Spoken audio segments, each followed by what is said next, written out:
Hey guys, welcome back to LBW show. Guys ನಿನ್ನೆ ಏನ್ guys ಆಡಿದ್ match ಮಾತ್ರ ಸಖತ್ತಾಗಿ ಆಡಿದ್ರು ನಮ್ಮ ಇಂಡಿಯಾದವರು. ಏನ್ ಗೈಸ್ ಇಶಾನ್ ಕಿಶನ್ ಬ್ಯಾಟಿಂಗ್ ಆಡಿದ್ ಮಾತ್ರ ಬೆಂಕಿ ತರ ಬ್ಯಾಟಿಂಗ್ ಆಡಿದ್ ನಿನ್ನೆ ಮಾತ್ರ ಇಶಾನ್ ಕಿಶನ್ ಅವರು. ಅವನ್ ಟಾಸ್ ಇಂದ ಬರ್ಬೇಕಂತ ಅಂದ್ರೆ ಪಾಕಿಸ್ತಾನ ಟಾಸ್ ಗೆದ್ದಿದ್ದು. ಹೌದು, ಟಾಸ್ ಗೆದ್ದು ಬ್ಯಾಟಿಂಗ್ ಬೌಲಿಂಗ್ ತಗೊಂಡ್ರು. ಹೌದು ಆಯ್ತಾ. ಆಕ್ಚುಲಿ ಫಸ್ಟ್ ತಪ್ಪ ಅವ್ರು ಅಲ್ಲೇ ಮಾಡಿದ್ದು. ಇಲ್ಲಿ ಗಂಟ 13 ಮ್ಯಾಚ್ ಆಡಿದ್ದಾರೆ ಪ್ರೇಮದಾಸ ಸ್ಟೇಡಿಯಂ ಅಲ್ಲಿ. ಅಂಡ್ 13 12 ಬ್ಯಾಟಿಂಗ್ ಫಸ್ಟ್ ಆಡಿರೋರೆ ಗೆದ್ದಿರೋದು. ಬಟ್ ಇವ್ರು ಏನ್ ತಲೆಯಲ್ಲಿ ಇಟ್ಕೊಂಡ್ ಬೌಲಿಂಗ್ ಚೂಸ್ ಮಾಡಿದ್ರು ಗೊತ್ತಿಲ್ಲ. ಆಕ್ಚುಲಿ ನೀನ್ ಕೂಡ ಹೇಳಿದೆ ಅವ್ರಿಗೆ ಎಕ್ಸ್ಪೀರಿಯನ್ಸ್ ಇರುತ್ತೆ, ಅಲ್ಲೇ ಆಡ್ತಿದ್ದಾರೆ ವರ್ಲ್ಡ್ ಕಪ್ ಸ್ಟಾರ್ಟಿಂಗ್ ಇಂದಾನು ಅಂತ. ಬಟ್ ಆ ಎಕ್ಸ್ಪೀರಿಯನ್ಸ್ ತೋರ್ಸಿರೋ ತರ ಒಂಚೂರು ಫೀಲ್ ಆಗಿಲ್ಲ. And coming back to the Ishan Kishan's game play, ಅವ್ರು ಮಾತ್ರ ಏನು ಪಕ್ಕದ ಪಿಚ್ ಅಲ್ಲಿ ಆಡೋ ತರ ಇತ್ತು. ನಿನ್ನೆ ಕದಾಗ ಸ್ಟಾರ್ಟ್ ಮಾಡಿದ್ರು ಮಾತ್ರ ಚಿನ್ನಸ್ವಾಮಿ ಪಿಚ್ ನ ಕೊಟ್ಟಿರ್ಬೇಕು ಅನ್ಸುತ್ತೆ ಇಶಾನ್ ಕಿಶನ್ ಅವ್ರಿಗೆ. ಅವ್ರಿಗೆ ಮಾತ್ರ ಹೌದು. ಇಲ್ಲ ಪವನ್, ಏನಾಯ್ತಂದ್ರೆ ಇಶಾನ್ ಕಿಶನ್ ಅವ್ರು ನಿನ್ನೆ ಹೆಂಗ್ ಆಡಿದ್ರು ಅಂದ್ರೆ ಬೌಲಿಂಗ್ ತಕ್ಕನಂಗ್ ಆಡಿದ್ರು. ಹೌದು, ಈಗ ಲೆಗ್ ಸೈಡ್ ಬಾಲ್ ಮಾಡ್ತಿದ್ರು, ಅದಕ್ಕೆಲ್ಲ ಸಿಕ್ಸ್ ಹೊಡಿತಿದ್ದು, ಕೆಳಗಡೆ ಆಡ್ತಾನೆ ಇಲ್ಲ. ಇನ್ನೊಂದು ಅಲ್ಲಿ ಫೀಲ್ಡ್ ಇಟ್ಕೊಂಡಿರ್ಲಿಲ್ಲ ಅವರು. ಅವ್ರ ಫೀಲ್ಡ್ ಇಟ್ಕೊಂಡಿದ್ದೆ ಒಂದ್ ಕಡೆಗೆ, ಬೌಲಿಂಗ್ ಮಾಡ್ತಾ ಒಂದ್ ಕಡೆಗೆ. ಅದನ್ನ ಚೆನ್ನಾಗಿ ಯೂಸ್ ಮಾಡ್ಕೊಂಡು ನಮ್ಮ ಇಶಾನ್ ಕಿಶನ್ ಅವರು. ಆಮೇಲೆ ತಿಲಕ್ ವರ್ಮಾ ಈಗ ಓಪನಿಂಗ್ ಫಸ್ಟ್ ಬಾಲೇ ಮಾತಾಡ್ಬೇಕು. ಥರ್ಡ್ ಬಾಲ್ ವಿಕೆಟ್ ಹೋಗಿದ್ದು ಅಭಿಷೇಕ್ ಶರ್ಮಾದು. Second ball last ball wicket ಹೋಗಿದ್ದ. ಲಾಸ್ಟ್ ಬಾಲ್ ಅಲ್ಲಿ ವಿಕೆಟ್ ಹೋಗಿದೆ. ಆಕ್ಚುಲಿ ಒಳ್ಳೆ ಮೂವ್ ಅದು ಸಲ್ಮಾನ್ ಅಲಿ. ಆಗ ಅವ್ರು ಇಲ್ಲಿ ಗಂಟ ಬೌಲಿಂಗ್ ಮಾಡಿರೋದು ನಾನ್ ನೋಡಿಲ್ಲ, ನೀನ್ ನೋಡಿದ್ಯೋ ಇಲ್ವೋ ಗೊತ್ತಿಲ್ಲ. ನಾನು ನೋಡಿಲ್ಲ. ಬೌಲಿಂಗ್ ಮಾಡಿದ್ರು, ಚೆನ್ನಾಗ್ ಹಾಕಿದ್ರು. ಒಂದೇ ರನ್ನು ಒಂದ್ ವಿಕೆಟ್ ಓವರ್ ಅಲ್ಲಿ. ನನಗೆ ತಿಳಿದಂಗೆ ಅಭಿಷೇಕ್ ಶರ್ಮಾ ನಿಧಾನಕ್ಕೆ ಆಡ್ಬೋದಿತ್ತು. ಹೇಗಿದ್ರು ಸೆಕೆಂಡ್ ಓವರ್ ಅಲ್ಲಿ ರನ್ಸ್ ಬರ್ತಿತ್ತು. ಅವ್ರ ಏನ್ ಮೈಂಡ್ ಸೆಟ್ ಅಲ್ಲಿ ಇದ್ರು ಅಂತ ಗೊತ್ತಿಲ್ಲ. ಇಲ್ಲ, ಹೇಳ್ಬೋದು ಅವ್ರ ನ್ಯಾಚುರಲ್ ಗೇಮ್ ಅದು. ಬಟ್ ಬಿಗ್ ಸ್ಟೇಜಸ್ ಅಲ್ಲಿ ಅವ್ರ ನ್ಯಾಚುರಲ್ ಗೇಮ್ ಆಡೋದ್ಕಿಂತ ಫಸ್ಟ್ ಅಡಾಪ್ಟ್ ಆಗ್ಬೇಕು ಆ ಸಿಚುಯೇಷನ್ಗೆ. ಅಡಾಪ್ಟ್ ಆಗಿ ಆಡಿದ್ರೆ ರನ್ಸ್ ಬಂದೇ ಬರುತ್ತೆ. ಇಶಾನ್ ಕಿಶನ್ ಸಖತ್ತಾಗಿ ಆಡಿದ್ರು. ಅಂಡ್ ಹೇಗೆ ಹೇಳೋದು, ಅವರು ಬಾಲ್ ಹಾಕೋ ಕಡೆ ಹೊಡಿತಿದ್ರು. ಅವರು ಲೆಗ್ ಸ್ಪಿನ್ ಹಾಕಿದ್ರೆ ಹಿಂದೆ ಹೊಡಿತಿದ್ರು. ಅವ್ರು ಯಾವಾಗ್ಲೂ ಲೈಕ್ ಅವ್ರು ಬೌಲಿಂಗ್ ಮಾಡ್ಬೇಕಾದ್ರೆ ಲೆಗ್ ಪ್ಯಾಡ್ಸ್ ಗೆ ಹಾಕ್ತಿದ್ರು, ಬರೀ ಪ್ಯಾಡ್ಸ್ ಗೆ ಹಾಕ್ತಿದ್ರು bowlers. Proper line and length follow ಮಾಡಿಲ್ಲ ಅವರು. ಅವರು ಲೈಕ್ ಲೆಗ್ ಸೈಡ್ ತುಂಬಾ ಸ್ಟ್ರಾಂಗ್ ಇದಾರೆ ಇಶಾನ್ ಕಿಶನ್. ಅಷ್ಟೇ ಅವ್ರಿಗೆ ಅಲ್ಲಿ ಹಾಕಿದ್ರೆ ಬೌಂಡ್ರೀಸ್ ಬಂದೇ ಬರುತ್ತೆ. ಇನ್ನೊಂದೇನಂದ್ರೆ ಈಗ ಇಶಾನ್ ಕಿಶನ್ ಏನ್ ಮಾಡ್ತಿದ್ರು ಅಂದ್ರೆ ಬಾಲ್ ಅಡಿಗ್ ಬರ್ತಿದ್ರು. ಸೊ ಅವಾಗ ಏನಾಗುತ್ತೆ, ಅವರಿಗೆ ಹೊಡಿಯಕ್ ಶಾರ್ಟ್ ಕ್ಲಿಯರ್ ಮಾಡಕ್ ತುಂಬಾ ಈಸಿ ಆಗುತ್ತೆ. ಬಾಲ್ ಅಡಿಗೆ ಬಂದ್ರೆ ಅದೊಂದು ಮಾಡಿದ್ದು. ಆಮೇಲೆ ಒಂದು ರಾಂಗ್ ಮೂವ್ ಮಾಡಿದ ಅಂದ್ರೆ ಶಾಹಿನ್ ಅಫ್ರೀನ್ ತಂದಿದ್ದು ಸೆಕೆಂಡ್ ಓವರ್. ಸೊ ಸ್ಪಿನ್ನಿಂಗ್ ಅಷ್ಟು ಚೆನ್ನಾಗಿ ಇಚ್ಚಿಕ್ತಿದೆ. ಸೊ ಏನೋ ಸ್ಪಿನ್ ಆಗ್ತಿದೆ ಬಾಲು. ಸೆಕೆಂಡ್ ಓವರ್ ನ ಅಯ್ಯೂಬ್ ತಂದಿದ್ರೆ ಇನ್ನೊಂದು ವಿಕೆಟ್ಸ್ ಹೋಗೋ ಚಾನ್ಸಸ್ ಇತ್ತು. ಹೇಳಕ್ ಆಗ್ತಿಲ್ಲ, ಯಾಕಂದ್ರೆ ಇಬ್ರು ಲೆಫ್ಟ್ ಹ್ಯಾಂಡರ್ಸ್ ಬೇರೆ ಇದ್ರು. ಲೆಫ್ಟ್ ಹ್ಯಾಂಡರ್ ಇದ್ದಿತ್ತು ಇದಕ್ಕೆ. ಸಯೀಮ್ ಅಯ್ಯೂಬ್ ಒಳ್ಳೆ ಬೌಲರ್, ಲೆಫ್ಟ್ ಹ್ಯಾಂಡರ್ ಚೆನ್ನಾಗಿ ಬೌಲಿಂಗ್ ಮಾಡ್ತಾರೆ. ಸೊ ವಿಕೆಟ್ ಇನ್ನೊಂದು ಹೋಗ್ಬೋದಿತ್ತು ಇವರೇನೋ ತಂದಿದ್ರೆ ಅವ್ರನ್ನ. ಸೆಕೆಂಡ್ ಓವರ್ ಇವ್ರನ್ನ ತಂದು ತಪ್ಪು ಮಾಡಿದ್ರು ಅಂತ ಅನ್ಸುತ್ತೆ. ಅಲ್ಲಿಂದನೇ ಮ್ಯಾಚ್ ಟರ್ನ್ ಆಗಿದೆ ಹೇಳ್ಬೇಕಂದ್ರೆ. ಇಶಾನ್ ಕಿಶನ್ ಯಾವಾಗ ಸೆಕೆಂಡ್ ಓವರ್ ಅಲ್ಲಿ ಒಂದು 6 1 4 ಹೊಡೆದ್ರು ಫಸ್ಟ್ ಏರ್ ಬಾಲ್ ಅಲ್ಲೇ, ಅಲ್ಲೇ ಮ್ಯಾಚ್ ಟರ್ನ್ ಆಗೋಯ್ತು. ಫುಲ್ ಕಾನ್ಫಿಡೆಂಟ್ ಬಂದ್ಬಿಡ್ತು ಇಶಾನ್ ಕಿಶನ್ ಅವ್ರಿಗೆ. ಆಕ್ಚುಲಿ ಪಾಕಿಸ್ತಾನ ಕೈಯಲ್ಲಿ ಗೇಮ್ ಇತ್ತು ಎಲ್ಲಿಗಂಟ ಅಂದ್ರೆ ಫಸ್ಟ್ ಓವರ್ ಮಾತ್ರನೇ, ಬರೀ ಫಸ್ಟ್ ಓವರ್ ಮಾತ್ರನೇ. And also talking about Tilak Varma ತುಂಬಾ ಚೆನ್ನಾಗಿ ಆಡಿದ್ರು. ಆಂಕರಿಂಗ್ ನ ಚೆನ್ನಾಗಿ ಮಾಡಿದ್ರು. ಲೈಕ್ ಅವ್ರೆಲ್ಲ ಔಟ್ ಆಗಿದ್ದು ಅಂದ್ರೆ ಡ್ರಿಂಕ್ಸ್ ಬ್ರೇಕ್ ಬಂತು. ಅವಾಗ ಬಂದು ಗಂಭೀರ್ ಹೇಳಿದ್ರು, ಅವ್ರು ಕೆಟ್ಟ ಮಾತಲ್ಲಿ ಹೇಳಿದ್ರು, ಅವ್ನ್ ಹೊಡಿ ಸ್ಲಾಕ್ ಸ್ವೀಪ್ ಹೊಡಿ ಹಂಗೆ ಹಿಂಗೆ ಅಂತ. ಬಟ್ ನಂಗೆ ಅದೇನೋ ಸರಿ ಅನ್ಸಿಲ್ಲ ಅವ್ರು ಹೇಳಿದ್ರು. ನನಗೇನ್ ಅನಿಸ್ತು ಅಂತ ಅಂದ್ರೆ, ನೀವ್ ಅನ್ಕೊಂಡಿರ್ಬೋದು ತಿಲಕ್ ವರ್ಮಾ 24 ಬಾರಿ 25 ರನ್ ನೋಡಿದಾರೆ, ಸ್ಲೋ ಇನ್ನಿಂಗ್ಸ್ ಆಡಿದ್ರು ಅಂತ. ಬಟ್ ಅವ್ರಲ್ಲಿ ನಿಂತಿದ್ಕೇನೆ ಇಶಾನ್ ಕಿಶನ್ ಹೊಡೆಯಕ್ ಆಗಿದ್ದು. ಇಶಾನ್ ಕಿಶನ್ಗೆ ಸ್ಟ್ರೈಕ್ ನ ಫೀಡ್ ಮಾಡ್ತಿದ್ರು ಅವರು.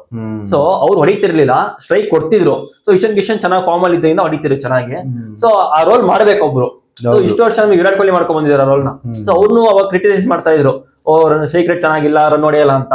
ಸೊ ಇದೊಂದು ರೋಲ್ ಎಷ್ಟು ಇಂಪ್ಯಾಕ್ಟ್ ಮಾಡುತ್ತೆ ನಂಬರ್ 3 ನಂಬರ್ 4 ಬಂದ್ರೆ ಅಂತ ಇವತ್ತು ನೋಡ್ರೆ ಗೊತ್ತಾಗ. ನಾನು ಎಕ್ಸಾಂಪಲ್ ಕೊಡ್ತೀನಿ, ಏಷ್ಯಾ ಕಪ್ ಫೈನಲ್. ಹೌದು, ಹೀಗೆ ಆಡಿದವರು 25 ಬಾಲ್ಸ್ 30 ಬಾಲ್ಸ್ ಅಲ್ಲಿ ಬಾಲ್ ಟು ಬಾಲ್ ರನ್ ಹೊಡಿತಿದ್ರು. ಆಮೇಲೆ ಅವರು ಇದ್ ಮಾಡಕ್ ಸ್ಟಾರ್ಟ್. ಇನ್ನೊಂದ್ ಹೇಳ್ಬೇಕು ನಿಮಗೆ, ಇವಾಗ ಲೆಜೆಂಡ್ ಪ್ಲೇಯರ್ಸ್ ಅಂತ ಇರ್ತಾರೆ ಗೊತ್ತಾ, ಅವರೆಲ್ಲ ಏನ್ ಮಾಡ್ತಾರೆ ಅಂತ ಅಂದ್ರೆ ಫಸ್ಟ್ 30 ಬಾಲ್ 30 ರನ್ ಹೊಡೆದಿದ್ರು ನೆಕ್ಸ್ಟ್ 20 ಬಾಲ್ ಅಲ್ಲಿ 50 ರನ್ ಹೊಡೆಯೋ ಕೆಪಾಸಿಟಿ ಇರುತ್ತೆ ಅವ್ರಿಗೆ. ಆ ಮೇಕಪ್ ಬಾಲ್ ತಕ್ಕಂತೆ ರನ್ಸ್ ಮೇಕಪ್ ಮಾಡೋ ಸ್ಟ್ರೈಕ್ ರೇಟ್ ನ ಇನ್ಕ್ರೀಸ್ ಮಾಡೋ ಎಬಿಲಿಟಿ ಇದ್ದೇ ಇರುತ್ತೆ ಅವ್ರಿಗೆ. ಅವರು ಸಿಚುಯೇಷನ್ ತಕ್ಕಂಗೆ ಬ್ಯಾಟಿಂಗ್ ಮಾಡ್ತಾ ಇರ್ತಾರೆ. ಸೊ ಅದೇ ಕ್ಯಾಟಗರಿ ಸೇರ್ಕೋತಾರೆ ತಿಲಕ್ ವರ್ಮಾ ಇವಾಗ. ಸೊ ತುಂಬಾ ಚೆನ್ನಾಗಿ ಆಡಿದ್ದು. ಆಮೇಲೆ ಹಾರ್ದಿಕ್ ಪಾಂಡ್ಯ ಬಂದ್ರು, ಅವರು ಫಸ್ಟ್ ಬಾಲ್ ಹೊಡೆದು ಔಟ್ ಆಗಿದ್ದು ಅನ್ನೆಸೆಸರಿ ಶಾಟ್. ಅಂದ್ರೆ ಇನ್ನೊಂದ್ ಹೇಳ್ಬೇಕಂದ್ರೆ ನನಗೆ ಹಂಗ ಅನ್ನಿಸ್ಲಿಲ್ಲ. ಏನಕ್ಕಂತ ಅಂದ್ರೆ ಇವಾಗ ಆಲ್ರೆಡಿ ನಮ್ ಬೋರ್ಡ್ ಮೇಲೆ ರನ್ ಇತ್ತು, ಅವ್ರು ಬಂದಾಗಲೇ 100 ಕ್ರಾಸ್ ಆಗಿತ್ತು ಅಲ್ವಾ. ಸೊ ಅವ್ರು ಏನ್ ಮಾಡಿದ್ರು, ಅವರು ಇರೋದೇ ಹಿಟ್ಟಿಂಗ್. ಸೊ ಅವ್ರು ಹೊಡೆಯಕ್ಕೆ ಔಟ್ ಆದ್ರು, ಅವ್ರು ವಿಕೆಟ್ ಆಗಿರೋ ಬೇಜಾರಾಗ್ತಿತ್ತು, ನನಗೇನ್ ಬೇಜಾರಾಗ್ಲಿಲ್ಲ. ಆಕ್ಚುಲಿ ಏನ್ ಗೊತ್ತಾ, ನಾನು ಏನಕ್ಕೆ ಅನ್ನೆಸೆಸರಿ ಶಾರ್ಟ್ ಆಡಿದ್ದು ಅಂದ್ರೆ, ಫಸ್ಟ್ ಟೈಮ್ ಅವರು ಈ ವರ್ಲ್ಡ್ ಕಪ್ ಅಲ್ಲಿ ಇರೋ ಪಿಚ್ ಅಲ್ಲಿ ಶ್ರೀಲಂಕಾದಲ್ಲಿ ಆಡ್ತಿರೋದು ಅವರು. ಸೊ ಫಸ್ಟ್ 2 ಬಾಲ್ ಹೇಗಿದೆ ಪಿಚ್ ಅಂತ ಫಸ್ಟ್ ರೀಡ್ ಮಾಡ್ಬಿಟ್ಟು ಆಡಿದ್ರೆ ಮೇ ಬಿ ಇನ್ನ ರನ್ಸ್ ಬರ್ತಿತ್ತು. ನನಗೆ ಏನ್ ಅನಿಸ್ತು ಅಂದ್ರೆ ಪವನ್, ಅವ್ರು ಸ್ಲಾಟ್ ಕೊಟ್ರು, ಅವ್ರಿಗೆ ಬ್ಯಾಟ್ ಬೀಸಕ್ ಈಸಿ ಆಯ್ತು. ಬಟ್ ಏನಾಯ್ತು ಅಂದ್ರೆ ಸ್ವಲ್ಪ ಬೌನ್ಸ್ ಆಗಿದ್ರಿಂದ ಅದು ಟಾಪ್ ಎಡ್ಜ್ ಆಗ್ಬಿಟ್ಟು ಕ್ಯಾಚ್. ಆಕ್ಚುಲಿ ಅವರು ಆಡಿದ ಶಾಟ್ ಬಂದು ಆಫ್ ಸ್ಪಿನ್ನರ್ ಗಾಡಿರೋ ಶಾಟ್ ಅದು, ಬಟ್ ಅವ್ರು ಆಫ್ ಸ್ಪಿನ್ ಮಾಡಿಲ್ಲ, ಸೈಮ್ ಬಾಲ್ ನ ತಿರುಗಿಸಿದ್ರು, ಲೆಗ್ ಸ್ಪಿನ್ ಮಾಡಿದ್ದು. ಸೊ ಕಾಟ್ ಔಟ್ ಆಡಿದ್ರು. And also talking about Suryakumar Yadav, Usman ತಾರೀಕಿಗೆ ಅವ್ರು ವಿಕೆಟ್ ಕೊಟ್ಟಿದ್ರು ಸಹ ತುಂಬಾ ಚೆನ್ನಾಗಿ ಆಡಿದ್ರು. ಹೇಗಿತ್ತು ಗೊತ್ತಾ ಅವ್ರ ಮೈಂಡ್ ಸೆಟ್, ಉಸ್ಮಾನ್ ತಾರೀಕ್ ನೀನ್ ಮಾತ್ರನೇ ನಾ ಪಾಸ್ ಮಾಡೋದು, ನಾನು ಪಾಸ್ ಮಾಡ್ತೀನಿ ಅಂತ. ಅವ್ರು ಪಾಸ್ ಆಗೋ ಗ್ಯಾಪ್ ಅಲ್ಲಿ ಇವ್ರು ಪಾಸ್ ಮಾಡ್ತಿದ್ರು. ಫಸ್ಟ್ ಆ ಬ್ಯಾಟ್ ಅಲ್ಲಾಡಿಸಿದ್ರು, ಲೈಕ್ ಅವ್ರು ಪಾಸ್ ಮಾಡೋ ಗ್ಯಾಪ್ ಅಲ್ಲಿ ಇವ್ರು ಬ್ಯಾಟ್ ಅಲ್ಲಾಡಿಸಿರ್ಲಿಲ್ಲ, ಅವ್ರು ಪಾಸ್ ಆಗಿದ್ರು. ಬಾಲ್ ಬಂದಿದ ತಕ್ಷಣ ಅವ್ರು ರಿಯಾಕ್ಟ್ ಮಾಡ್ತಿದ್ದು, ಅಂದ್ರೆ ಫಸ್ಟ್ ಕಮಿಟ್ ಆಗ್ತಿರ್ಲಿಲ್ಲ ಅವರು. ನಿನ್ನೆ ಬೌಲಿಂಗ್ ಮಾಡೋದ್ ನನಗೇನ್ ಅನಿಸ್ತು ಅಂದ್ರೆ, ಉಸ್ಮಾನ್ ತಾರೀಕ್ ಅವ್ರದ್ದು ಫುಲ್ ಚೆಕ್ಕಿಂಗ್ ಬರ್ತಿರ್ಲಿಲ್ಲ. ಓಕೆ, ನನಗೆ ಪರ್ಸನಲ್ ಆಗಿ ಅನ್ನಿಸ್ತಂಗೆ ಬರ್ತಿರ್ಲಿಲ್ಲ. ಬಂದಿದ್ರೆ ಪಕ್ಕ ICC ಅವ್ರ ಕ್ರಮ ತಗೋತಾ ಇದ್ರ ಮೇಲೆ. ಆಮೇಲೆ ಇನ್ನೊಂದೇನಂದ್ರೆ ಅವ್ರದ್ದು ಏನಕ್ಕೆ ಹಂಗ ಅನ್ಸುತ್ತೆ ಅಂತ ಅಂದ್ರೆ, ಅವ್ರು ಬಂದ್ ಪಾಸ್ ಆಗ್ತಾರೆ. ಸೊ ಇದುವರೆಗೂ ಇಂಟರ್ನ್ಯಾಷನಲ್ ಕ್ರಿಕೆಟ್ ಯಾರು ಹಂಗ್ ಮಾಡಿಲ್ಲ. ಒಂದ್ ಯುನಿಕ್ ಸ್ಟೈಲ್ ಅದು. ಈ ಬೂಮ್ರಾದ್ ಹೆಂಗೆ ಅದು ರನ್ನಿಂಗ್ ಬೇರೆ ತರ ಇದೆಯೋ, ಸೊ ತಾರಿದ್ದೇ ಬೇರೆ ತರ ಅದು, ಬಂದ್ ಪಾಸ್ ಆಗ್ಬಿಟ್ಟು ಹಾಕೋದು. ಸೊ ಅದರಿಂದಾನೇ ಅವ್ರು ರನ್ ಕೊಟ್ಟಿಲ್ಲ. ನೀವು ನೋಡಿದ್ರೆ 1-2 ಅಷ್ಟೇ ಬೌಂಡ್ರಿ ಕೊಟ್ಟಿದ್ದವ್ರು ಇಡೀ ಇದ್ರಲ್ಲಿ. ಅದ್ 90th ಓವರ್ ಬೇರೆ ಮಾಡ್ತಾರೆ ಬಂದ್ಬಿಟ್ಟು. ಸೊ ಅಷ್ಟು ಈಸಿ ಇಲ್ಲ ಅದು. ಇಂಡಿಯನ್ ಬ್ಯಾಟರ್ಸ್ಗೆ ಮಾಡೋ ಬೌಲಿಂಗ್ 90th ಓವರ್ ಮಾಡ್ಬೇಕಂತ ಈಸಿ ಇಲ್ಲ. ಅದ್ರ ಜೊತೆಲಿ ಇದೆ ಶಿವಮ್ ದುಬೆ ಸ್ಟ್ರೈಕ್ ಅಲ್ಲಿ. ಸೊ ಶಿವಮ್ ದುಬೆ ಇರ್ಬೇಕಾದ್ರೆ ಅವ್ರು 6 ಹಿಟ್ಟರ್, ಅವ್ರು ಬೇರೆ, ಅದು ಸ್ಪಿನ್ನರ್ಸ್ಗೆ ಅಂತ ನಾಯವ್ರನ್ನ ಹೊಡಿತಾರೆ. ಸೊ ಅವ್ರ ಮೇಲೆ ಬೌಲಿಂಗ್ ಮಾಡಬೇಕು ಅಷ್ಟು ಈಸಿಯಾಗಿ ಅಂತ ಆಗಲ್ಲ ಅದು. ಸೊ ತುಂಬಾ ಚೆನ್ನಾಗಿ ಬೌಲಿಂಗ್ ಮಾಡಿದ್ರು ಅಂತ ಅನ್ಸುತ್ತೆ ನನಗೆ. ಇನ್ನೊಂದು ಹೇಳ್ಬೇಕಂದ್ರೆ ಪವನ್, ನಾನು ಅಷ್ಟು ಜನ ಪಾಕಿಸ್ತಾನ್ ಪ್ಲೇಯರ್ಸ್ ನ ನೋಡಿದೀನಿ. ಅದ್ರಲ್ಲಿ ತಾರಿಕ್ ಅವರು ಏನೋ ಒಂಥರ ಮೆಚ್ಯೂರ್ಡ್ ಆಗಿದೆ ಅನಿಸ್ತು ಅವ್ರದ್ದು. ನಾನೊಂದು ಇಂಟರ್ವ್ಯೂ ನೋಡ್ತಿದ್ದೆ ಇದ್ರ ಬಗ್ಗೆನೆ ಮಾತಾಡ್ಬೇಕಾದ್ರೆ. ಸೊ ಅವ್ರು ಇಂಗ್ಲಿಷ್ ಅಷ್ಟೇ ಇದ್ರ ಬಗ್ಗೆ ಮಾತಾಡ್ಬೇಕು. ಇವಾಗ ಪಾಕಿಸ್ತಾನ ಇಂಗ್ಲಿಷ್ ಗೊತ್ತಲ್ಲ, ಈಗ ಇಂಗ್ಲಿಷ್ ಬಾರ್ನ್ ಇನ್ ಇಂಗ್ಲೆಂಡ್ ಅಂದ್ರೆ ಡೆತ್ ಇನ್ ಪಾಕಿಸ್ತಾನ ಅಂತ ಬರುತ್ತಲ್ಲ. ಸೊ ಆತರ ಇವ್ರು ಚೆನ್ನಾಗಿ ಇಂಗ್ಲಿಷ್ ಮಾತಾಡ್ತಾರೆ. ಸೊ ಅವ್ರು ಎಕ್ಸ್ಪ್ಲೇನ್ ಚೆನ್ನಾಗಿ ಮಾಡಿದ್ರು. ಸೊ ಈ ತರ ಇದೆ, ಈ ತರ ಆಗುತ್ತೆ ಅಂತ ಎಲ್ಲ. ಸೊ ಸ್ವಲ್ಪ ಮೆಚ್ಯೂರ್ಡ್ ಇದೆ ಅಂದ್ರೆ. ಇನ್ನೊಂದೇನಂದ್ರೆ ಅವರು ತುಂಬಾ ವರ್ಷ ದುಬೈಲ್ ಕೆಲಸ ಮಾಡಿ ಬಂದಿರೋದಂತೆ. ಹೌದು. ಸೊ ಅವ್ರ ಒಂದು ಕಷ್ಟ ಪೇಸ್ ಎಲ್ಲ ಮುಗಿಸ್ಕೊಂಡು ಪಾಕಿಸ್ತಾನ ಟೀಮಿಗೆ ಬಂದು ಇವಾಗ ಆಡ್ತಿದಾರೆ ಅಂದ್ರೆ, ಏನೋ ಅವರು ಮೆಚ್ಯೂರ್ಡ್ ಆಗಿ ಬಂದಿದ್ದಾರೆ ಅಂತ ಅನ್ಸುತ್ತೆ. ಸೊ ಬೌಲಿಂಗ್ ಚೆನ್ನಾಗಿ ಓಕೆ. ನನಗೆ ಏನ್ ಅನ್ನಿಸ್ತು ಅಂದ್ರೆ, ಪಾಕಿಸ್ತಾನ್ ಬೌಲರ್ಸ್ ಸ್ಟ್ರಾಟಜಿ ಯೂಸ್ ಮಾಡಿದ್ರು, ಬಟ್ ಇಂಡಿಯಾ ಬ್ಯಾಟರ್ಸ್ ಮೇಲೆ ಆಗ್ಲಿಲ್ಲ ಅದು ವರ್ಕೌಟ್ ಆಗ್ಲಿಲ್ಲ. ಇಂಡಿಯಾ ಬ್ಯಾಟ್ಸ್ಮನ್ ಬಗ್ಗೆ ಮಾತಾಡ್ಬೇಕು ಅಂದ್ರೆ ಎಲ್ಲ ಸಖತ್ತಾಗಿ ಆಡಿತ್ತು. ರಿಂಕು ಸಿಂಗ್ ಕೂಡ 2 6 ಹೊಡಿತಾರೆ, ಹಿಂಗ್ ಮಸ್ತಾಗಿ ಹೊಡಿತಾರೆ, ಎಂತ ಶಾರ್ಟ್ ಕ್ಲಿಯರ್ ಮಾಡ್ತಾರೆ, ಸಖತ್ತಾಗಿ ಹೊಡೆದಿದ್ದು. ಆಮೇಲೆ ರನ್ಔಟ್ ಬಗ್ಗೆ ಮಾತಾಡ್ಬೇಕು, ಅದು ರಿಂಕು ಸಿಂಗ್ ಅವರಿಗೆ ಸೆಕೆಂಡ್ ಓವರ್ ಓಡಕ್ ಇರ್ಲಿಲ್ಲ ಅದು. ಆಯ್ತಾ, ಓಡೋಣ ಅಂತ ಹೇಳಿದ್ರು ಶಿವಮ್ ದುಬೆ ಆಯ್ತಾ. ಅದು 2 ಹೆಜ್ಜೆ ಮುಂದೆ ಬಂದ್ಬಿಟ್ಟು ಬೇಡ ಅಂತ ಹೇಳ್ತಾರೆ ರಿಂಕು ಸಿಂಗ್ ಅವರು. ಹೌದು, ಅವರಿಗೆ ತಿರ್ಗಿ ಓಡಕ್ಕಾಗಲಿ 2 ಹೆಜ್ಜೆ. ಅವ್ರ ಹೆಂಗ್ ಓಡ್ ಕ್ಲಿಯರ್ ಮಾಡ್ಬಿಡ್ತಾರೆ ಅದನ್ನ 22 yards ನ ಓಡಕ್ ಆಗುತ್ತಾ? ಇವ್ರಿಗೆ 2 ಹೆಜ್ಜೆ ಓಡಕ್ ಆಗಲಿಲ್ಲ, ವಾಪಸ್ ತಿರುಗ್ಬಿಟ್ಟು. ಆಕ್ಚುಲಿ ಲಾಂಗ್ ಲೆಗ್ಸ್ ಇರೋದು ಶಿವಮ್ ದುಬೆಗೆ. ಹೇಳಕ್ ಹೋದ್ರೆ ಇವ್ರು ಬೇಗ ರೀಚ್ ಆಗ್ಬೇಕು, ರೀಚ್ ಆಗಿಲ್ಲ ಇವರು. ಅದಾದ್ಮೇಲೆ ಅವ್ರಿಗೆ ಕ್ರಿಟಿಸೈಸ್ ಮಾಡ್ತಿದ್ದಾರೆ ರಿಂಕು ಸಿಂಗ್ ಬರ್ಲಿಲ್ಲ ಅಂತ. ಅದ್ ಹೆಂಗ್ ಆಗ್ಬಿಡುತ್ತೆ? ಸೊ ಅದೊಂದು ನನಗೆ ಬೇಜಾರಾಗಿತ್ತು. ಯಾರು ಕ್ರಿಟಿಸೈಸ್ ಮಾಡಿರೋದಂತ ನನ್ಗೆ ಗೊತ್ತು.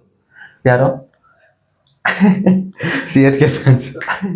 ಆಮೇಲೆ ಇನ್ನೊಂದು ಹೇಳ್ಬೇಕಂದ್ರೆ, ಎಲ್ರು ಹೇಳ್ತಾರೆ ಇದು ಬಿಗ್ಗೆಸ್ಟ್ ರೈವಲ್ರಿ ಅಂತ ಎಲ್ಲ. ಸೊ ಈ ರೈವಲ್ರಿ 8-1 ಆಯ್ತು ಇವತ್ತು. ಸೊ ಆಕ್ಚುಲಿ ನನ್ಗೆ ಬೇಜಾರಾಗ್ತಿದೆ, ಸುಮ್ನೆ ಹೈಪ್ ಕೊಟ್ಟು ನಿನ್ನೆ. ಇನ್ನೊಂದೇನ್ ಗೊತ್ತಾ, ಇದನ್ನ ಹೇಳಲೇಬೇಕು ನಾನು.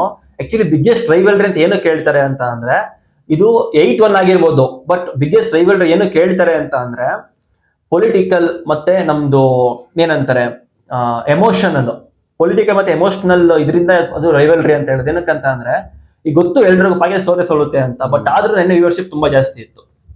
ಏನಕ್ಕೆ ನೋಡ್ತಾರೆ ಅಂತ ಇವಾಗ ಹೆಂಗೆ ಅಬ್ಸರ್ವ್ ಮಾಡ್ಕೋವನ್. ನೆನ್ನೆ ನಾನು ಇಲ್ಲಿ ಜಾತ್ರೆಗೆ ಹೋಗ್ತಿದ್ದೆ ಆಯ್ತಾ. ಅವಾಗ ಯಾವ್ದು ಚಿಕ್ಕ ಹುಡುಗ ಅಣ್ಣ ಸ್ಕೋರ್ ಎಷ್ಟು ಅಂತ ಕೇಳ್ದ. ಅವ್ನಿಗೆ ಮ್ಯಾಚೇ ಗೊತ್ತಿಲ್ಲ ಹೆಂಗಿರುತ್ತೆ ಅಂತ ಆಯ್ತಾ. ಅದೇ ಬೇರೆ ಮ್ಯಾಚ್ ಆಗ್ತಿದೆ, ಇಂಡಿಯಾ ಮೇಲೆ ಆಸ್ಟ್ರೇಲಿಯಾ ಆಗ್ಲಿ, ಇಂಡಿಯಾ ಮೇಲೆ ಇಂಗ್ಲೆಂಡ್ ಆಗ್ತಿದ್ರೆ ಅದನ್ನ ಕೇಳಕ್ ಹೋಗಲ್ಲ ಆ ಹುಡುಗ ಏನು ಕೇಳಿದ್ದು ಇಂಡಿಯಾ ಪಾಕಿಸ್ತಾನ ಅನ್ನೋ ರೈವಲ್ರಿ, ಎಮೋಷನಲ್ ರೈವಲ್ರಿ ಅಲ್ಲಿ ಶುರು ಆಯ್ತು ಅಲ್ಲಿ. ಸೊ ಅದರಿಂದ ಆ ಹುಡುಗಂಗೆ ಏನಾಯ್ತು, ಅವ್ನಿಗೆ ಗೊತ್ತಿಲ್ಲ, ಮ್ಯಾಚ್ ನೋಡಕ್ಕೆ ಗೊತ್ತಿಲ್ಲ ಅವನ್ಗೆ. ನನಗೆ ಹೇಳ್ದೆ ಏನೇನ್ ಗೊತ್ತು ಹೇಳು ಅಂದ್ರೆ, ಏನು ಗೊತ್ತಿಲ್ಲ ನನಗೆ ಅಂತ ಹೇಳ್ದ ಹುಡುಗ. ಅವ್ನಿಗೆ ಹೆಂಗೆ ಅಂದ್ರೆ ಮ್ಯಾಚ್ ಗೆಲ್ತಾ ಇಂಡಿಯಾ ಅಷ್ಟೇ ಮ್ಯಾಟರ್ ಆಗೋದು. ಸೊ ಇದರಿಂದ ಗೈಸ್ ಆಕ್ಚುಲಿ ರೈವಲ್ರಿ ಅಂತ ಹೇಳೋದು, ಆಕ್ಚುಲಿ ನಮ್ ಇಂಡಿಯಾ ಡಾಮಿನೇಟ್ ಮಾಡಿದ ಎಲ್ಲಾ ಸಲನು. ರೈವಲ್ರಿ ಅಂತ ಹೇಳೋದು ಬರೀ ನಮ್ದು ಪೊಲಿಟಿಕಲ್ ಮತ್ತೆ ಎಮೋಷನಲ್ ಇಂದ ಅದು ರೈವಲ್ರಿ ಅಂತ ಟರ್ನ್ ಆಗಿರೋದು ಪಾಕಿಸ್ತಾನ ಮೇಲೆ ಅವಾಗಿಂದನೂ ಅಷ್ಟೇ. ಸೊ ಇದು ನಾವು ಶೇರ್ ಮಾಡ್ಬೇಕನ್ನಿಸ್ತು, ಅದಕ್ಕೆ ಶೇರ್ ಮಾಡಿದೆ. ಸೊ ಇದೇ ಏನೋ ಹೇಳಕ್ ಬಂದೆ ಮರ್ತದೆ ನಾನು. ಗೈಸ್ ನೋಡಿ ನಮ್ಮ ಇಂಡಿಯಾ ಚೆನ್ನಾಗಿ ಆಡಿ ಸೂಪರ್ 8 ಕ್ವಾಲಿಫೈ ಆಗಿದೆ ನೆನ್ನೆ. ಹೌದು, first team second team qualify ಅಂದ್ರೆ ನಮ್ ಗ್ರೂಪ್ ಫಸ್ಟ್ ಟೀಮ್ ಕ್ವಾಲಿಫೈ ಆಗಿರೋದು. ನಾಳೆ ಏನಾದ್ರು UAE ಮೇಲೆ UAE ಮೇಲೆ ಅಲ್ಲಿರೋದ ಯಾರು ಇಂಡಿಯಾದ ಅಲ್ಲ ಇವ್ರದ್ದು ಪಾಕಿಸ್ತಾನ ಅವ್ರದ್ದು ಇದು ನಮಿಬಿಯಾ ಅವ್ರ ಮೇಲೆ ಸೋತ್ರು ಅಂತ ಅಂದ್ರೆ ಮನೆಗೆ USA ಕ್ವಾಲಿಫೈ ಆಗ್ತಾರೆ ಅವಾಗ. ಆಕ್ಚುಲಿ ನಮಿಬಿಯಾ ಎಲಿಮಿನೇಟ್ ಆಗ್ಬಿಟ್ಟಿದ್ದಾರೆ ಆಲ್ರೆಡಿ ಮ್ಯಾಚ್ ಇಂದ. ಅವ್ರ ಮೇಲೆ ಸೋಲ್ಲಿ ಅಂತ ನಾವು ಸ್ವಲ್ಪ ಬೇಡಿಕೊಂಡು ಪ್ರೇ ಮಾಡ್ತೀವಿ ನಿಮ್ದು. ಯಾಕಂದ್ರೆ ಯಾಕೆ ಅಂತ ಅಂದ್ರೆ USA ಒಳ್ಳೆ ಕ್ರಿಕೆಟ್ ಆಡ್ತಿದ್ದಾರೆ. ಹೌದು, ಸೊ ಅವ್ರಿಗೆ ಒಂದು ಚಾನ್ಸ್ ಸಿಕ್ಕಿದ್ರೆ ನೆಕ್ಸ್ಟ್ ಇಯರ್ ಇನ್ನೂ ಸ್ಟ್ರಾಂಗ್ ಆಗಿ ಬರ್ತಾರೆ. ಸೊ ಅಂತ ಅಸೋಸಿಯೇಟ್ ಟೀಮ್ ಬರಬೇಕು, ಸೂಪರ್ 8 ಬಂದು ಅಲ್ಲಿ ಕಾಂಪಿಟೇಟ್ ಮಾಡಿದ್ರೆ ಅವ್ರಿಗೂ ಒಂದು ಮೋಟಿವೇಶನ್ ಬರುತ್ತೆ. ಅವಾಗ ನೆಕ್ಸ್ಟ್ ವರ್ಲ್ಡ್ ಕಪ್ ಅಲ್ಲಿ ಅವರು ಇನ್ನೂ ಪ್ಲಾನ್ ಮಾಡ್ಕೊಂಡು ಇನ್ನೂ ಚೆನ್ನಾಗಿರೋ ಪ್ಲೇಯರ್ಸ್ ತಗೊಂಡು ಇನ್ನೂ ಹುಮ್ಮಸ ಆಟಾಡಕ್ ಬರ್ತಾರೆ. So and also batting, Pakistan batting ಮಾತಾಡ್ಬೇಕು ಅಂದ್ರೆ ಇವ್ರು ಏನ್ ಅಂದ್ಕೊಂಡವ್ರೆ, ಇವ್ರ ಟೀಮ್ ಅಲ್ಲಿ ಇರೋರೆಲ್ಲ ಇಶಾನ್ ಕಿಶನ್ ಅಂದ್ಕೊಂಡ್ಬಿಟ್ಟವ್ರೆ, ಬಂದವರೆಲ್ಲ ಬ್ಯಾಟ್ ಬೀಸ್ತವ್ರೆ. ನಮ್ಮ ಫರಾರ್ ಕೆರಿಯರ್ ಎಂಡ್ ಮಾಡಿದವರು, ಆಮೇಲೆ ಅಭಿಷೇಕ್ ಶರ್ಮಾ ಕೆರಿಯರ್ ಎಂಡ್ ಮಾಡಿದವರು, ಅವರೆಲ್ಲ ಬಂದ್ಬಿಟ್ಟು ನಿನ್ನೆ ಚೆನ್ನಾಗಿ ಹೊಡೆಸ್ಕೊಂಡು ಹೋಗಿದ್ದು. 4th ಬಾಲೇ ವಿಕೆಟ್, ಅದು made in over first over. ಆಮೇಲೆ ಬುಮ್ರಾಗ್ ಒಂದು 6 ಹೊಡೆದ್ರು ವಿಕೆಟ್. ಆಮೇಲೆ ಇವರು ಕ್ಯಾಪ್ಟನ್ ಒಂದು 4 ಹೊಡೆದ್ರು ವಿಕೆಟ್ ಮೇಲೆ ವಿಕೆಟ್. ಬುಮ್ರಾ ತುಂಬಾ ಚೆನ್ನಾಗಿ ಸೆಟ್ ಮಾಡಿದ್ರು. ಫಸ್ಟ್ ಔಟ್ ಸ್ವಿಂಗ್ ಹಾಕಿದ್ರು, ಯಾರಿಗೆ ಲೆಫ್ಟ್ ಹ್ಯಾಂಡರ್ಸ್ ಗೆ ಔಟ್ ಸ್ವಿಂಗ್ ಹಾಕಿದ್ರು, ಅದು ಎಡ್ಜ್ ಆಗಿ 6 ಹೋಯ್ತು. ಅವ್ರು ಇಂಟೆನ್ಷನಲ್ ಆಗಿ ಹೊಡೆದಿಲ್ಲ ಅವರು. ಇನ್ನೊಂದ್ ಬಂದು ಫುಲ್ ಬಾಲ್ ಇನ್ ಸ್ವಿಂಗ್ ಮಾಡಿದ್ರು ಲೆಫ್ಟ್ ಹ್ಯಾಂಡರ್ಸ್ ಗೆ, ಒಳ್ಳೆ ವಿಕೆಟ್. ಬ್ಯಾಟ್ ಬಂದು ಪ್ಯಾಡ್ ಅಲ್ಲಿ ಸಿಗಾಕೊಂಡ್ಬಿಡ್ತು, ಮುಂದೆ ಬರಕ್ ಆಗಿಲ್ಲ. ಸೊ ಆ ಬಾಲ್ ಬಂದು ಪ್ಯಾಡಿಗೆ ನಿಕ್ ಮಾಡ್ತು ಅಂಡ್ ದೇರ್ ವಿಕೆಟ್ ಬಂತು ಅವರಿಗೆ. ಅಂಡ್ ಆಲ್ಸೋ ಸಲ್ಮಾನ್ ಅಲಿ ಆಗ ಕ್ಯಾಪ್ಟನ್ ಅಂತಾರೆ, ಕ್ಯಾಪ್ಟನ್ಸ್ ಆಡಿಲ್ಲ ಅನ್ನಕ್ಕಿಂತ ನನಗೆ ಕ್ಯಾಪ್ಟನ್ಸಿ ಕರೆಕ್ಟ್ ಮಾಡ್ಲಿಲ್ಲ. ಇಶಾನ್ ಕಿಶನ್ ಆಡ್ಬೇಕಾದ್ರೆ ತಾರೀಕ್ ತರ್ಬೋದಿತ್ತು ಅವ್ರು. ಹೌದು, ವಿಕೆಟ್ ಹೋಗೋ ಚಾನ್ಸಸ್ ಕೂಡ ಇರ್ತಿತ್ತು. ಅದೇ ಇವಾಗ 11th ಓವರ್ ತಂದಿದ್ದು ತಾರೀಕ್ ಅವ್ರನ್ನ, ಅಲ್ಲಿ ಅವ್ರಿಗೆ ಏನ್ ಇಟ್ಕೋಬೇಕಿತ್ತು, ಒಳ್ಳೆ ಬೌಲರ್ ತಾನೆ, ಅವ್ರ ಕಡೆ ಪ್ರೈಮ್ ಬೌಲರ್ಸ್ ನೇ ಮಾಡ್ತಾರೆ, ಸ್ಟಾರ್ಟಿಂಗ್ ತನಕ ವಿಕೆಟ್ ತೆಗೋಕ್ ನೋಡ್ತಾರೆ. ಅವ್ರ ಏನ್ ಮಾಡಿ 11th ಅದು ಸೇಫ್ ಮಾಡ್ತಿದ್ದಾರೆ, ಬೌಲರ್ ಹೊಡಿಸ್ಕೋಬಾರ್ದು. ಲೈಕ್ ಇವ್ರ ಏನ್ ಗೊತ್ತಾ, ಮೈಂಡ್ ಅಲ್ಲಿ ಫಿಕ್ಸ್ ಆಗ್ಬಿಟ್ಟವ್ರೆ ಈ ಬೌಲರ್ಸ್ ಗೆ ಈ ಓವರ್ಸ್ ಅವರು ರೆಸ್ಟಿಂಗ್ ಮೇಲೆ ಫಿಕ್ಸ್ ಆಗ್ಬಿಟ್ಟಿದ್ದಾರೆ, ಈ ಬೌಲರ್ಸ್ ತರಬೇಕು ಅಂತ. ಹಂಗಾಗಲ್ಲ ಅದು. ಕ್ಯಾಪ್ಟನ್ಸಿಗೆ 0 ಮಾರ್ಕ್ಸ್ ಕೊಡ್ತೀನಿ, ಬ್ಯಾಟಿಂಗ್ ಗೆ -2 ಕೊಟ್ಬಿಡ್ತೀನಿ, ಇನ್ನು ಪಾಕಿಸ್ತಾನ ಟೀಮ್ -100 ಕೊಟ್ಬಿಡ್ತೀನಿ. ಸೊ ಓಕೆ ಗಾಯ್ಸ್, ಇದಾಗಿತ್ತು ನಮ್ದು ಇಂಡಿಯಾ ಮತ್ತೆ Pakistan post match review. And also ನೋಡೋಣ, ಇವತ್ತು ಬಂದು ಅಷ್ಟೊಂದು ಇಂಟ್ರೆಸ್ಟಿಂಗ್ ಮ್ಯಾಚಸ್ ಇಲ್ಲ. ಹೌದು, ಆಕ್ಚುಲಿ ನೈಟ್ ಇದೆ ಆಸ್ಟ್ರೇಲಿಯಾ ಮತ್ತೆ ಶ್ರೀಲಂಕಾ. ತುಂಬಾ ಆ ಮ್ಯಾಚ್ ತುಂಬಾ ಇಂಟ್ರೆಸ್ಟಿಂಗ್ ಆಗಿರುತ್ತೆ. ಏನಕ್ಕಂತ ಅಂದ್ರೆ ಆಸ್ಟ್ರೇಲಿಯಾ ಏನಾದ್ರು ಸೋತೋಯ್ತು ಅಂತಂದ್ರೆ ಔಟ್ ಆಗುತ್ತೆ, ಅಂದ್ರೆ ಸೂಪರ್ 8 ಹೋಗೋದೇ ಇಲ್ಲ ಅದೇ ಕಾರಣಕ್ಕೂ. ಸೊ ಇವತ್ತು ಆಸ್ಟ್ರೇಲಿಯಾ ಗೆಲ್ಬೇಕಾಗಿರೋ ಸಿಚುವೇಶನ್ ಇದಾರೆ. ಸೊ ನೋಡ್ಬೇಕು ಯಾವ ತರ ಕ್ರಿಕೆಟ್ ಆಡ್ತಾರೆ ಬಂದ್ರೆ ತುಂಬಾ ದೊಡ್ಡ ಚಾನ್ಸಸ್ ಇದೆ. ಇನ್ನೊಂದು ಗೈಸ್ ಹೇಳ್ಬೇಕಂದ್ರೆ ಆಸ್ಟ್ರೇಲಿಯಾ ಅಷ್ಟು ಈಸಿಯಾಗಿ ಎಲ್ಲೂ ಬಿಟ್ಕೊಡಲ್ಲ, ಅವ್ರು ಒಳ್ಳೆ ಸ್ಟ್ರಾಟಜಿ ಯೂಸ್ ಮಾಡ್ಕೊಂಡು ಒಂದೇ ಬರ್ತಾರೆ ಅಂತ ನಂಬಿಕೆ ಇದೆ ನಮ್ಗೆ. ಏನಾಗುತ್ತೆ ಗೊತ್ತಿಲ್ಲ, ಅಂದ್ರೆ ಪರ್ಟಿಕ್ಯುಲರ್ ಮ್ಯಾಚ್ ಅಲ್ಲಿ ಹೆಂಗ್ ಆಡ್ತಾರೆ ಅದ್ರ ಮೇಲೆ ಡಿಪೆಂಡ್ ಆಗುತ್ತೆ. ನೋಡೋಣ ಏನಾಗುತ್ತೆ ಸಂಜೆ ಮ್ಯಾಚ್ ಅಂತ. ಇದಾಗಿತ್ತು ನಮ್ಮ post match review. See you next video guys, bye by.